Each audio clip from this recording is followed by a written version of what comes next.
નમસ્કાર, હું છું પ્રિયંકા. તમે જોઈ રહ્યા છો સિટી કવરેજ ન્યૂઝ. આજના મુખ્ય સમાચાર. જૂનાગઢ નજીકના બાદલપુર ગામના વતની અને સફળ ઉદ્યોગપતિ એવા દિનેશભાઈ કુંભાણીએ વતનનું ઋણ ચૂકવવા માટે અનોખી પહેલ કરી છે. તેમણે માવઠાથી આર્થિક નુકસાન પામેલા ખેડૂતોને સહાય આપવાની જાહેરાત કરી છે. તેમની જાહેરાત મુજબ પોતાના વતન નજીકના 4 ગામ મળીને 1200 થી વધુ ખેડૂતોને હેક્ટર દીઠ ₹11,000 ની સહાય આપવામાં આવશે. દિનેશભાઈ કુંભાણીએ આ ઉપરાંત અન્ય ઉદ્યોગપતિઓને પણ માવઠાથી આર્થિક રીતે ભાંગી પડેલા ખેડૂતોને સહાયરૂપ થવા માટે અપીલ કરી છે.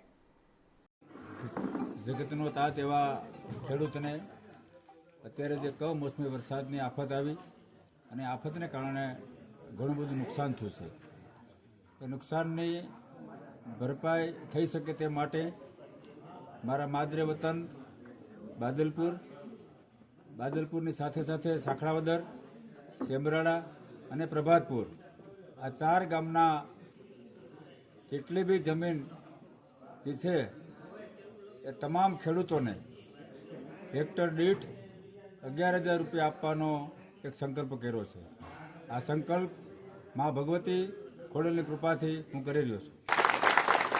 ગામના સૌ આગેવાનો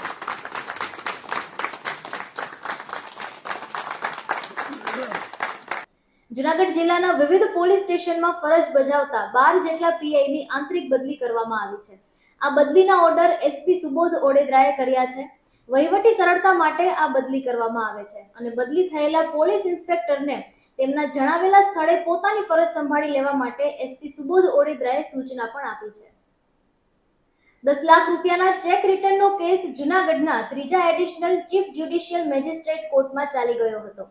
આ કેસમાં કોર્ટે તાલાળા તાલુકાના ધણેજ ગામના આરોપી ગૌતમકુમાર જમનભાઈ કાલરિયાને ₹20 લાખ 9% વ્યાજે ફરિયાદીને ચૂકવી આપવા માટે આદેશ કર્યો છે. ઉપરાંત 2 વર્ષની સાદી કેદની સજા પણ ફટકારી છે. આ કેસમાં સમગ્ર દલીલ અને કાયદાકીય માર્ગદર્શન જેબી વાજાએ પૂરું પાડ્યું હતું.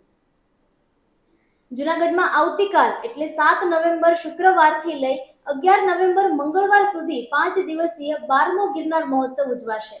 આ મહોત્સવનું આયોજન મુંબઈની પટેલ કલ્ચરલ ફાઉન્ડેશન અને જૂનાગઢની પટેલ કેળવણી મંડળ દ્વારા કરવામાં આવ્યું છે. આ કાર્યક્રમમાં મુંબઈ, અમદાવાદ, દિલ્હી, કલકત્તા, બેંગ્લોર, રાજકોટ, હૈદરાબાદ, હોંગકોંગ, પંઢરપુર, ગ્વાલિયરના કલાકારો પોતપોતાની કલાને રજૂ કરશે.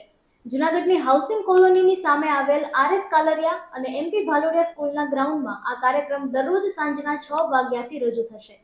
આ કાર્યક્રમમાં ભારત દેશના દરેક રાજ્યોના પહેરવેશ, સંગીત, ગાયન, નૃત્ય, સંગીતના વાદ્યો વગેરેની પ્રસ્તુતિ થશે. આ કાર્યક્રમ સંપૂર્ણપણે ફ્રી હોવાથી જૂનાગઢની કલાપ્રેમી જનતાને કાર્યક્રમમાં ઉપસ્થિત રહેવા માટે પટેલ કલ્ચરલ ફાઉન્ડેશનના MK પટેલ, કિશોર ચાવડા, શૈલેષ પંડ્યા, રાજ્ય ઠાકર, વિનુ પટેલ, CA સૌજી મેનપરા, કાંતિ ફળદુ વગેરેએ અનુરોધ કર્યો છે.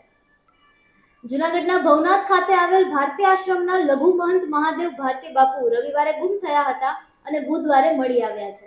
તેણે ગુમ થયા પહેલા સુસાઇડ નોટ લખી હતી અને આ સુસાઇડ નોટમાં કેટલાક ચોંકાવનારા આક્ષેપો પણ કર્યા હતા. ઉપરાંત મોબાઈલની પણ કેટલીક શંકાસ્પદ લખાણ સાથેની ચેટ વાયરલ થઈ હતી. ત્યારે ગિરનાર વિરક્ત સાધુ મંડળના અધ્યક્ષ હરિદાસ બાપુ આ મામલે લાલઘુમ બન્યા છે. તેમણે જણાવ્યું હતું કે જો કુકર્મ થયું હોય તો જ આશ્રમ છોડીને જવું પડે અને આ મામલે મોટા સાધુ સંતો કેમ ચૂપ છે? આ ઘટના સમગ્ર ગુજરાતના સાધુ સમાજ માટે લાંછનરૂપ હોવાથી તાત્કાલિક નિરાકરણ લાવવા માટે માંગણી કરી છે. જૂનાગઢના 86 વર્ષીય રેવતુભા જાડેજાને 1 ગોલ્ડ અને 2 સિલ્વર મેડલ મળ્યા છે. સાપુતારા ખાતે યોજાયેલ માસ્ટર્સ ખેલકૂદ મંડળ ગુજરાત આયોજિત સ્પર્ધામાં તેમણે શ્રેષ્ઠ પરફોર્મન્સ દાખવતા આ મેડલ પ્રાપ્ત કર્યા છે. તેમણે હેમર થ્રોમાં ગોલ્ડ મેડલ, શોર્ટ પુટમાં સિલ્વર અને ડિસ્ક થ્રોમાં સિલ્વર મેડલ પ્રાપ્ત કરેલ છે. તેઓ હવે નેશનલ કક્ષાએ અજમેર રમવા માટે જશે. એ જ રીતે જૂનાગઢના 56 વર્ષીય કિરણબેન ભવદીપભાઈ રાવલે માસ્ટર્સ ગેમમાં 5 કિલોમીટરની દોડ, 1500 મીટરની દોડ અને 800 મીટરની દોડમાં પ્રથમ નંબરે વિજેતા બની અને ગોલ્ડ મેડલ મેળવ્યો છે.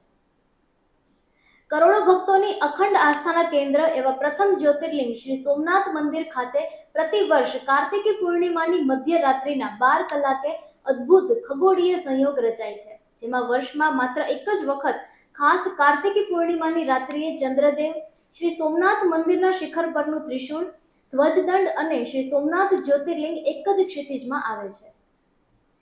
આગામી 2 વર્ષમાં દેશ લગભગ તમામ મોબાઈલ ફોનના પાર્ટ્સ જેવા કે ડિસ્પ્લે, બેટરી, ચિપસેટ્સ અને અન્ય મહત્વપૂર્ણ ઘટકો ભારતમાં બનાવવામાં આવશે. ઇલેક્ટ્રોનિક્સ અને માહિતી ટેકનોલોજી મંત્રાલયે આ માટે તૈયારીઓ શરૂ કરી દીધી છે. મંત્રાલય 2027 સુધીમાં મોબાઈલ ફોન ઉત્પાદનમાં સંપૂર્ણ આત્મનિર્ભરતા પ્રાપ્ત કરવાનું લક્ષ્ય રાખે છે અને સરકારે આ માટે 200 કરોડનું રોકાણ પણ કર્યું છે. સિટી કવરેજ ન્યૂઝના ડેઇલી અપડેટ માટે અમારી ચેનલને લાઇક કરો, શેર કરો અને સબસ્ક્રાઇબ કરો. આવતીકાલે મળીશું ફરી નવા સમાચારો સાથે. City coverage news Junagadh.